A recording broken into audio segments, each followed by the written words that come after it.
Hello children, class 10 के लिए हम चैप्टर 3 सॉल्व कर रहे हैं और चैप्टर 3 का एक्सरसाइज 3.3 का क्वेश्चन नंबर 2 तक कंप्लीट हो चुका है। ये क्वेश्चन नंबर 3 है और इसमें एक्सरसाइज 3.3 में हम कौन सा मेथड पढ़ रहे हैं? Substitution method. ठीक है, अब ये है वर्ड्स प्रॉब्लम। देखिए, एक चैप्टर 4 है और एक चैप्टर 3। इन दोनों चैप्टर में हम इक्वेशंस के बारे में पढ़ रहे हैं। चैप्टर 3 में लीनियर इक्वेशंस के लिए, चैप्टर 4 में क्वाड्रेटिक इक्वेशन आप पढ़ेंगे। ठीक है, और दोनों में ही ना एज वाले क्वेश्चंस और नंबर वाले क्वेश्चंस, डिजिट वाले क्वेश्चंस होते हैं। तो ये कंफ्यूजन होता है बच्चों को कि हमें कैसे पता चलेगा कि ये क्वाड्रेटिक इक्वेशन का क्वेश्चन है कि ये लीनियर इक्वेशन का क्वेश्चन है। आपको सिर्फ कंडीशन के अकॉर्डिंग सॉल्व करते जाना है। ठीक है, कंडीशन के अकॉर्डिंग आपको सॉल्व करते जाना है। ऑटोमेटिकली अगर वो लीनियर इक्वेशन का क्वेश्चन होगा तो आपकी 2 इक्वेशन बनेंगी और कंडीशन भी आपको 2 दी जाएंगी। क्वाड्रेटिक इक्वेशन में भी 2 कंडीशन समटाइम्स दी जाती हैं, बट फाइनली इक्वेशन एक ही बनती है। तो आपको ये सोचने की ज़रूरत नहीं है कि हमारा क्वेश्चन लीनियर का है कि क्वाड्रेटिक का है, हम कैसे पता करें। जैसा आपको क्वेश्चन दिया है आप स्टेप बाय स्टेप उसको सॉल्व करते जाइए, ऑटोमेटिकली आपकी इक्वेशन बन जाएगी। ओके, तो हम ये क्वेश्चन 3 का फर्स्ट पार्ट देखते हैं। इसमें क्या दिया है? The difference between 2 number is 26। The difference between 2 numbers is 26 and one number is 3 times the other. Find the number. ठीक है, 2 नंबर हैं, उनके बीच का डिफरेंस है 26। अब वो नंबर कौन से हैं? तो पहले हम मान के चलते हैं, let the first number be x। पहला नंबर हमने क्या मान लिया? x। ठीक है, एंड सेकेंड नंबर भी y। ये कंडीशन हम क्लियर करेंगे कि y is greater than x। y क्या है? x से बड़ा है। ठीक है, अब अकॉर्डिंग टू क्वेश्चन क्या दिया है उसमें? The difference between the 2 numbers is 26। 2 number है, उनके बीच का डिफरेंस 26 है। डिफरेंस मीन्स अंतर, मीन्स माइनस। ठीक है, तो क्या है? एक नंबर ये है, एक नंबर ये है, लेकिन y बड़ा है x से। ये हमने यहाँ पे क्लियर कर दिया कि y x से बड़ा है। तो जब बड़े नंबर से आप छोटा नंबर माइनस करोगे तो आपको डिफरेंस मिलेगा। ओके, तो क्या हो गया? y minus x is equal to 26। ठीक है, ये आपकी फर्स्ट इक्वेशन आई है। सेकंड और क्या दिया उन्होंने? One number is 3 times the other. जो एक नंबर है वो दूसरे नंबर से 3 गुना है। तो देखिए, y और x में से ये बड़ा है। हमने ये क्लियर की है बात कि y हमारा बड़ा है। जो नंबर बड़ा है वही 3 टाइम्स हो सकता है। ओके, जो नंबर बड़ा है वही 3 टाइम्स हो सकता है। दैट मीन्स कि y जो है ये इसका 3 टाइम्स है, y x का 3 टाइम्स है। तो अगर हम ये चाहते हैं कि x और y दोनों इक्वल हो जाएं तो 2 काम हम कर सकते हैं। या तो y को 3 से डिवाइड कर दो तो ये दोनों इक्वल हो जाएंगे, या फिर x में 3 का मल्टीप्लाई कर दो। जैसे अगर 9 इज इक्वल टू 3 है, 9 3 का 3 टाइम्स है। ठीक है, आप चाहते हैं कि ये दोनों इक्वल हो जाए तो फर्स्ट कंडीशन आपने इसको 3 से डिवाइड कर दिया। 3 1 जा 3, 3 3 जा 9, दोनों इक्वल हो गए। सेकंड कंडीशन, इसको डिवाइड ना करके इसमें मल्टीप्लाई कर दो, तब भी दोनों इक्वल हो गए। क्लियर? तो हम क्या करेंगे इसमें कि x में 3 का मल्टीप्लाई कर देंगे। ये आपकी सेकंड इक्वेशन आ गई है। ठीक है, अकॉर्डिंग टू सेकंड कंडीशन।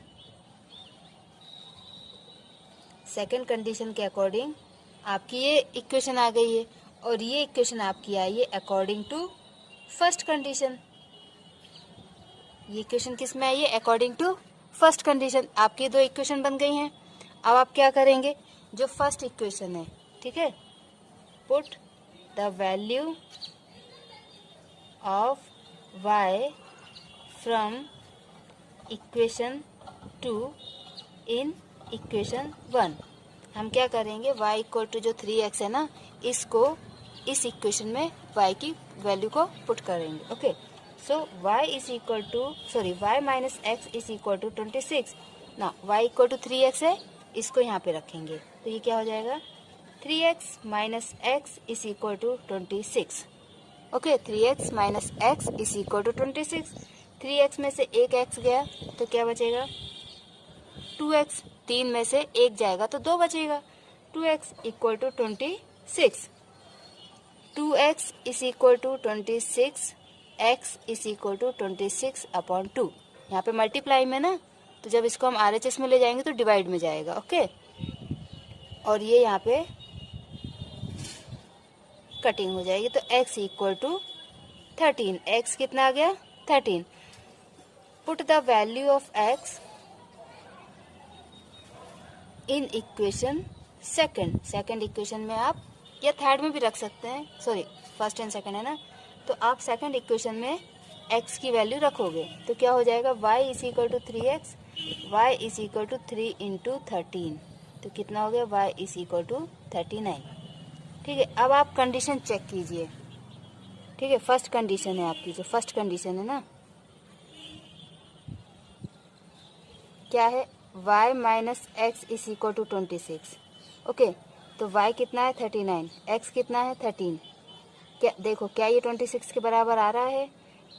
9 में से 3 गया 6, 3 में से 1 गया 2, आ गया। मीन्स फर्स्ट कंडीशन हमारी, जो हमारे आंसर आए हैं उसके अकॉर्डिंग सेटिस्फाई हो रहा है। आपका जो LHS है वो RHS के बराबर आ गया। सेकंड कंडीशन हम चेक कर लेते हैं, y is equal to 3x, y कितना आया है? 39, ये आपका LHS है। ठीक है, 3 इंटू 13 ये आपका RHS है। 39 इज इक्वल टू 39, ये आपकी सेकंड कंडीशन भी इस पे फिट हो गई। इसका मतलब क्या है कि हमारा आंसर सही है। ये जो है ये आपका आंसर चेक करने का तरीका है। ठीक है, ये आप अपनी इक्वेशन में वैल्यू पुट कीजिए, अगर वो LHS RHS इक्वल आते हैं दैट मीन्स कि आपका आंसर सही है। ओके, अब हम इसका सेकंड पार्ट देखते हैं। Okay, so this is the second part of question number 3। क्या है? Larger of two supplementary angles exceed the smaller by 18 degree, find them. पहले तो आपको ये पता होना चाहिए कि सप्लीमेंट्री एंगल्स क्या होते हैं। आई नो कि कुछ बच्चों को पता होगा, पर कुछ बच्चे हैं जिनको नहीं भी पता होगा। ओके, तो उनके लिए मैं बता देती हूँ सप्लीमेंट्री एंगल्स क्या होता है। ठीक है, अगर दो एंगल्स का सम, ठीक है, अगर दो एंगल्स का सम 180 होता है, ठीक है, if the sum of two angles is equal to 180 are called supplementary.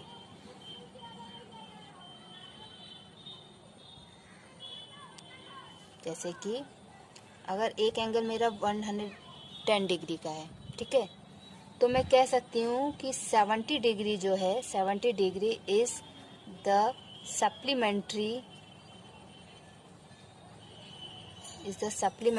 Of 110 degree, या यूँ कह सकती हूँ कि 110 is the supplementary of 70 degree. क्यों? क्योंकि 70 plus 110 is equal to 180, that's why. Okay, तो सप्लीमेंट्री एंगल क्या होता है? जब दो एंगल्स का सम 180 होता है। और दूसरा एक और आता है टर्म कॉम्प्लीमेंट्री एंगल, जब दो एंगल्स का सम ओनली 90 डिग्री होता है। ओके, तो क्या दिया है? The larger of two supplementary angles exceed the smaller by 18 degree. तो देखिए, अगर हम ये मान लेते हैं let the smaller angle be x degree, okay, and larger angle be y degree. ठीक है, स्मॉलर एंगल हमने x डिग्री ले लिया और लार्जर एंगल ले लिया y डिग्री। अब चाहे स्मॉलर हो चाहे लार्जर हो, दोनों का सम तो 180 ही आएगा। क्यों? क्योंकि दोनों सप्लीमेंट्री हैं। ओके, तो अकॉर्डिंग टू गिवन कंडीशन, हमको जो क्वेश्चन में कंडीशन दी हुई है हम उसके अकॉर्डिंग ही काम कर रहे हैं, हम अपने मन से कोई भी काम नहीं कर रहे। तो according to given condition x plus y is equal to 180, दोनों एंगल्स का सम क्या होगा? 180 डिग्री। ठीक है, फर्स्ट क्वेश्चन। दूसरा क्या उन्होंने दिया है? Larger of two supplementary angles exceed the smaller by 18 degree, मतलब दो एंगल।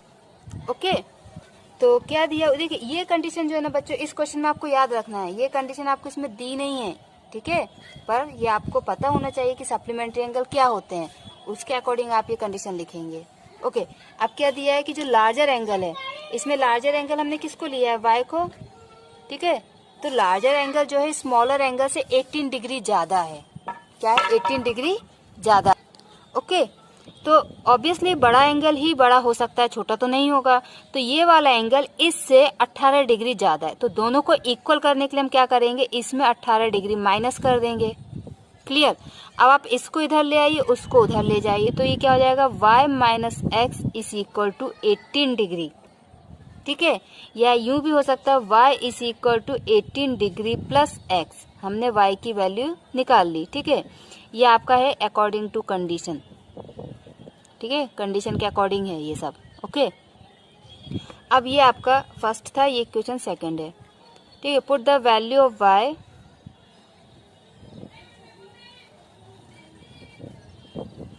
इन इक्वेशन 1। ओके, इक्वेशन 1 क्या है आपका, x plus y is equal to 180 degree. अब y की जगह आप ये रखेंगे, x plus 18 plus x is equal to 180, 2x plus 18, तो ये हो गया x plus x 2x plus 18 degree is equal to 180 degree. 2x is equal to 180 minus 18। ठीक है, तो 2x क्या हो जाएगा, 180 में से आपको 18 माइनस करना है। ठीक है, 10 माइनस करेंगे तो 170, 8 माइनस कर देंगे तो 162। ओके, ठीक है, so x is equal to 162 upon 2, तो आपका x कितना आ जाएगा, 81। ठीक है, आपका x कितना आ गया, 81। ओके, अब ये वैल्यू आप पुट कीजिए इधर, तो y इक्वल टू क्या हो जाएगा, 18 degree plus 81, y is equal to 99 degree. Okay, ये आ गए आपके x एंड y की वैल्यू। अब आप ये वैल्यूज इसमें और इसमें पुट करके चेक कर सकते हैं अपना आंसर। ठीक है, okay, so this are the two parts of question number 3। अब हम इसका थर्ड पार्ट देखते हैं। Okay okay, so this is the third part. Third part में क्वेश्चन क्या है आपका, the coach of a cricket team buy 7 bats and 6 balls for rupees this, later she buys 3 bats and 5 balls of for rupees 1750, find the cost of each bat and each ball. तो हम पहले क्या मान लेंगे, let the cost of 1 bat is equal to x rupees and cost of 1 ball is equal to y rupees। तो अगर एक बल्ला आपका x रुपीज़ का आ रहा है तो 2 बल्ला आपके 2x रुपीज़ के आएंगे और 3 बल्ले आपके 3x रुपीज़ में आएंगे। यहाँ पे हमने इन्हें कितने खरीदे हैं, 7, तो ये हो जाएगा 7x, और बॉल कितनी खरीदी है, 6, तो ये हो जाएगा 6y। और इन दोनों की कीमत ये हो गई आपके बैट खरीदने की कीमत, ये हो गई आपके बॉल खरीदने की कीमत, और दोनों का मिला के कितना पैसा दिया गया है, इतना, तो ये दोनों किसके बराबर हो जाएंगे, 3800 रुपीज़ के बराबर। ये आपकी first condition. Then according to second condition, second condition के अकॉर्डिंग क्या है, क्या दिया हुआ है, फिर उन्होंने 3 बैट और 5 बॉल खरीदी, means 3x plus 5y is equal to 1750 rupees. ये आपकी सेकंड कंडीशन। अब आप क्या करेंगे, फ्रॉम इक्वेशन 1 या फिर फ्रॉम इक्वेशन नंबर 2, नॉर्मली हम 1 लेते हैं फर्स्ट, तो हम फर्स्ट ले लेते हैं, हम x की वैल्यू निकालेंगे। Okay, so 7x is equal to 3800 minus 6y, x is equal to 3800 minus 6y upon 7। Okay, this is your equation third. अब आप ये वैल्यू किस में रखेंगे, आपने फर्स्ट से निकाला ना ये वैल्यू, तो सेकंड में रखेंगे, फर्स्ट में नहीं रखना है, सेकंड में रखना है। Okay, put the value of x in equation second. Okay, अब आपका इक्वेशन सेकंड क्या है, 3x plus 5y is equal to 1750। x का वैल्यू क्या है, 3800 minus 6y upon 7 plus 5y is equal to 1750। Okay, यहाँ पे हम एलसीएम लेंगे तो यहाँ पे 7 से मल्टीप्लाई करेंगे। 3 into 3800 minus 3 into 6y plus 7 into 5y whole upon 7। Okay,